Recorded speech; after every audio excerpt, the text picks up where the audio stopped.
उधर breaking news आ रही है। यूक्रेन जंग के बीच रूस ने समंदर में युद्ध लड़ने की तैयारी शुरू कर दी है। पुतिन प्रशांत महासागर में बाइडेन से युद्ध लड़ने के मूड में दिख रहे हैं, क्योंकि रूस की नौसेना ने प्रशांत महासागर में मिसाइल टेस्ट किया है। रूस के रक्षा मंत्रालय ने दुनिया को दिखाने के लिए टेस्ट की तस्वीरें भी जारी कर दी हैं। खबर है कि रूस ने यह मिसाइल टेस्ट अचानक किया, क्योंकि उसे पता करना है कि प्रशांत महासागर में जंग छिड़ने पर उसकी नौसेना कितनी तैयार है। रूस के रक्षा मंत्री खुद सेना की तैयारी का जायजा ले रहे हैं। उन्होंने मिसाइल टेस्ट के बाद वहां के एयर डिफेंस सिस्टम का जायजा भी लिया। यही नहीं, रूस की परमाणु पनडुब्बियां भी प्रशांत महासागर पहुंच चुकी हैं। खबर है कि रूस की पनडुब्बियां इस समय जापान के नजदीक खड़ी हैं, जिसकी खबर जापान को लग चुकी है और वो रूस पर भड़का हुआ है, क्योंकि रूस अचानक प्रशांत महासागर में सक्रिय हो गया। पुतिन की पनडुब्बियां, मिसाइलें और जंगी जहाज धीरे धीरे प्रशांत महासागर पहुंचने लगे हैं। एक दिन पहले रूस ने प्रशांत महासागर में अपनी तैयारियों पर ध्यान देने पर जोर दिया था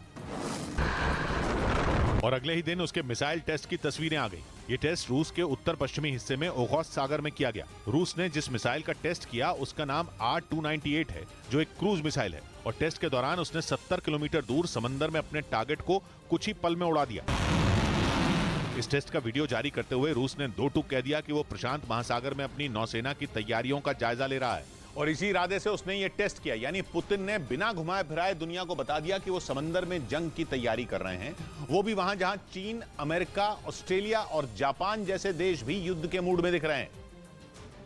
क्योंकि रूस के उत्तर पश्चिम की सीमा से लगा ओखोत्स्क सागर प्रशांत महासागर का हिस्सा है। ओखोत्स्क सागर का दक्षिणी हिस्सा जापान के द्वीप से भी लगता है, यानी प्रशांत महासागर का यह हिस्सा रूस और जापान के बीच है, जहां रूस ने जंग की तैयारी शुरू कर दी, वो भी दुनिया को बताकर। यही नहीं, मिसाइल टेस्ट के थोड़ी ही देर बाद रूस के रक्षा मंत्री अपनी खतरनाक बैलिस्टिक मिसाइलों को देखने पहुंच गए, जिनमें रूस की यार्ड्स मिसाइलें भी शामिल हैं, जो इतनी ताकतवर होती हैं कि एक साथ 10 भारी भरकम बम लेकर दुश्मन का दम निकाल सकती हैं। मतलब यह कि रूस ने अपनी मिसाइलों को धार देना शुरू कर दिया। वो प्रशांत महासागर में सक्रिय हो चुका है, क्योंकि रूस का एक छोर प्रशांत महासागर के किनारे बसा है और प्रशांत महासागर में इन दिनों अमेरिका कुछ ज्यादा ही एक्टिव है। और पुतिन को इसी वजह से जंग की आहट सुनाई देने लगी। पुतिन ने इसी वजह से अपनी नौसेना के बेड़े को वहां भेजा। यही नहीं, रूस ने अपनी परमाणु पनडुब्बियों को भी ओखोत्स्क सागर में भेज दिया, लेकिन उनका नाम पता नहीं चल पाया, क्योंकि यूरेशियन टाइम्स नाम की वेबसाइट ने दावा किया कि रूस ने पनडुब्बियों को ढककर भेजा था और वो जापान के नजदीक पहुंच चुकी हैं, जिसके बाद जापान भड़क गया, क्योंकि प्रशांत महासागर में रूस का ये कदम जंग को न्योता देना है। वैसे भी रूस इसके लिए तैयार दिख रहा है, क्योंकि खबर आई कि रूस ने प्रशांत महासागर में अपनी नौसेना के बेड़े को हाई अलर्ट पर रख दिया। इसके अलावा वायुसेना के जासूसी विमान भी वहां मंडरा रहे हैं, क्योंकि ओखोत्स्क सागर में पुतिन की नौसेना का बेड़ा 14 अप्रैल के बाद से ही हाई अलर्ट पर है। यह भी पता चला कि रूस वहां एक बड़ा युद्ध अभ्यास कर सकता है, जिसमें 25,000 सैनिक, 167 जहाज, 12 पनडुब्बियां और 89 लड़ाकू विमान और हेलीकॉप्टर हिस्सा लेने वाले हैं। यानी पुतिन और बाइडेन की दुश्मनी यूक्रेन से निकलकर प्रशांत महासागर में पहुंच चुकी है और पुतिन के तेवर देखकर लगा कि बहुत जल्द रूस के समुद्री किनारे पर भी युद्ध छिड़ सकता है। यानी पुतिन के तेवर बहुत ज्यादा खतरनाक हैं। वो अमेरिका के घर में घुसकर उस पर हमला करने की फिराक में दिख रहे हैं। ऐसा इसलिए क्योंकि अमेरिका ने दावा किया कि रूस के 2 विमान उसके अलास्का राज्य के पास उड़ते देखे गए। ये विमान कोई मामूली हवाई जहाज नहीं थे, बल्कि ये पुतिन के Tu-95 बॉम्बर थे, यानी बम बरसाने वाले विमान, और वो भी परमाणु बम गिराने वाले हवाई जहाज, जो कि अमेरिका के अलास्का के एयर डिफेंस आइडेंटिफिकेशन जोन में घुस गए और वहां ऑपरेट होते हुए नजर आए। अपने इलाके में रूस के विमानों को देखकर अमेरिका के कान खड़े हो गए। उसने भी अपने F-16 और F-22 जैसे लड़ाकू विमानों की टोली रूस के दोनों विमानों के पीछे लगा दी। साथ ही अमेरिका के KC-135 और E-3 AWACS विमानों ने भी मिशन संभाला और रूस के बमरों को खदेड़ दिया। हालांकि अमेरिका ने मिशन कामयाब होने का दावा किया, लेकिन ये उसके लिए खतरे की बहुत बड़ी घंटी है, क्योंकि अलास्का के पास रूस के विमान यूं ही तोड़े नहीं होंगे। ये गलती तो नहीं हो सकती। जरूर इसके पीछे रूस का मकसद रहा होगा, और माना जा रहा है कि मकसद पुतिन का मैसेज था जो वो अमेरिका को देना चाहते थे। कहा जा रहा है कि यह पुतिन की बाइडेन को धमकी थी कि वो यूक्रेन से दूर रहें। नहीं तो अमेरिका को दूसरा यूक्रेन बनने में देर नहीं लगेगी। पिछले महीने ही रूस ने अमेरिका के एक ड्रोन को भी मार गिराया था। उसकी गलती यह थी कि वो रूस के पास काला सागर के ऊपर उड़ रहा था। अपने एक्शन से रूस ने अमेरिका को एकदम अच्छी तरह जता दिया था कि वो अपने बगल में काला सागर में अमेरिका की मौजूदगी बर्दाश्त नहीं करेगा। उस वाकये के बाद रूस और अमेरिका का अलास्का के पास आसमान में पहली बार आमना सामना हुआ। रूस के बमरों का अलास्का के पास उड़ना काफी अहम है, क्योंकि अलास्का अमेरिका का वो राज्य है जो उसके बाकी हिस्सों से जुड़ा हुआ नहीं है, बल्कि वो उसके उत्तर पश्चिम में है। अलास्का के ठीक सामने ही रूस है। ऐसे में अगर कल को अमेरिका और रूस में युद्ध हुआ तो अलास्का भी जंग का मैदान बन सकता है। इधर सूरत की सेशंस कोर्ट ने राहुल गांधी की सजा रद्द करने की अपील खारिज कर दी। मोदी सरनेम के मामले में निचली अदालत ने राहुल गांधी को 2 साल की सजा सुनाई थी, जिसके खिलाफ राहुल गांधी ने सेशंस कोर्ट का दरवाजा खटखटाया था। उन्होंने निचली अदालत के फैसले को चुनौती देते हुए सजा को रद्द करने की मांग की थी, जिसे सूरत की सेशंस कोर्ट ने खारिज कर दिया, जिस पर कांग्रेस ने सवाल उठाए। कारण दिए गए हैं इस निर्णय में, वो बिल्कुल संदिग्ध हैं, गलत हैं। राहुल गांधी अब सेशंस कोर्ट के फैसले के खिलाफ हाई कोर्ट में अपील करेंगे।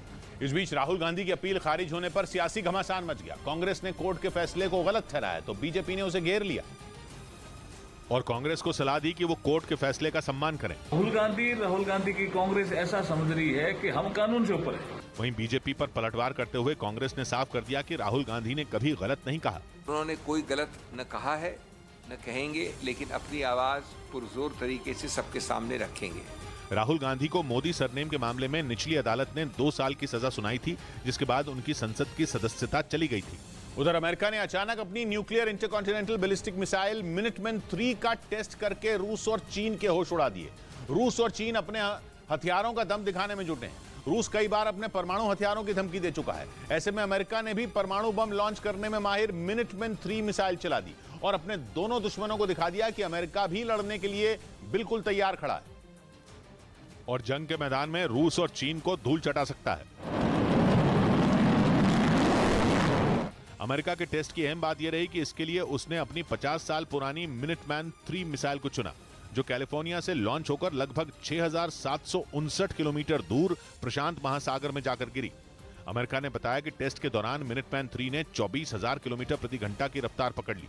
टेस्ट के जरिए अमेरिका ने दिखा दिया कि उसके परमाणु हथियारों ने भी अपनी धार नहीं खोई है। उसके हथियार इतने दमदार हैं कि वक्त के साथ उनकी ताकत कम नहीं हुई है, बल्कि अमेरिका की मिसाइलें चीन और रूस की तगड़ी से तगड़ी मिसाइलों को भी टक्कर दे सकती हैं। इस बीच फ्रांस में पेंशन सुधार कानून बनने के बाद लोगों का बवाल बढ़ता ही जा रहा है। वहां राजधानी पेरिस के पास ला डिफेंस में प्रदर्शनकारियों ने जमकर हंगामा किया और पेंशन सुधार कानून के खिलाफ अपनी नाराजगी जताई। ला डिफेंस में वो वहां के शेयर मार्केट से जुड़ी एक इमारत में ही घुस गए, जिसके बाद वहां ऐसा बवाल हुआ जिसके बारे में किसी ने सोचा नहीं होगा। उस इमारत के अंदर ही प्रदर्शनकारियों ने मशाल जलाकर जमकर नारेबाजी करनी शुरू कर दी, जिसके बाद वो इमारत किसी गैस चेंबर में तब्दील हो गई। वहां इकट्ठा हुए सैकड़ों लोगों ने काफी देर तक इमारत के अंदर हंगामा किया और पेंशन सुधार कानून को गलत बताया। इतना ही नहीं, उस इमारत में बवाल करने के बाद प्रदर्शनकारियों ने सड़क पर भी मोर्चा खोल दिया, जिसके बाद वहां सड़कों पर भी चारों तरफ प्रदर्शनकारियों का ही कब्जा हो गया। सैकड़ों प्रदर्शनकारियों ने कुछ दूसरी इमारतों के बाहर भी जमकर हंगामा किया। असल में वहां की सरकार ने पेंशन सुधार से जुड़ा एक कानून बनाया है, जिसके बाद वहां अब लोगों की रिटायरमेंट की उम्र 62 साल से बढ़कर 64 साल हो गई, जबकि पेंशन पाने के लिए अब 43 साल काम करना ही होगा। यही वजह है कि लोग इसको लेकर बवाल कर रहे हैं। इस कानून के बनने से पहले से ही वहां अलग अलग शहरों में प्रदर्शन जारी हैं। उधर अमेरिका के ओक्लाहोमा में आए भयंकर तूफान में 2 लोगों की मौत हो गई, जबकि कई लोग घायल हो गए, क्योंकि ये तूफान इतना खतरनाक था कि पेड़ जमीन से उखड़ गए, जबकि कई घरों की छत उड़ गई। यही नहीं, कई मकान मलबे में तब्दील हो गए। अमेरिका के ओक्लाहोमा में आए भीषण तूफान की वजह से उस इलाके की बिजली गुल हो गई। इधर न्यूज 18 की टीम उत्तर प्रदेश के प्रयागराज शहर में मौजूद अतीक अहमद के अड्डे पर पहुंची, जहां से वो अपने गुर्गों की मदद से काले कारोबार का साम्राज्य चलाता था। हालांकि अब प्रशासन ने अतीक के इस गुनाहों के अड्डे को ध्वस्त कर दिया है और पुलिस सूत्रों का दावा है कि उमेश पाल हत्याकांड से पहले इसी इमारत में अतीक की पत्नी शाइस्ता परवीन ने गुड्डू मुस्लिम और असद समेत कई शूटरों के साथ एक मीटिंग की थी। पुलिस सूत्रों के मुताबिक इसी जगह उमेश पाल की हत्या की साजिश रची गई थी और पुलिस से बचने का प्लान भी यहीं तैयार हुआ था। किन लोगों की हत्या करनी है, किन लोगों का किडनैप करना है, किन लोगों से रंगदारी वसूल करनी है, ये सब इसी दफ्तर के अंदर होता था। अतीक की इस इमारत के अंदर बीएसपी के झंडे और वोटर लिस्ट भी मिली। हथियारों को छुपाने के लिए इमारत में खुफिया जगह बनाई गई थी। इसी बिल्डिंग से कुछ रोज पहले ईडी की छापेमारी में अवैध हथियार और लाखों की रकम भी बरामद हुई थी।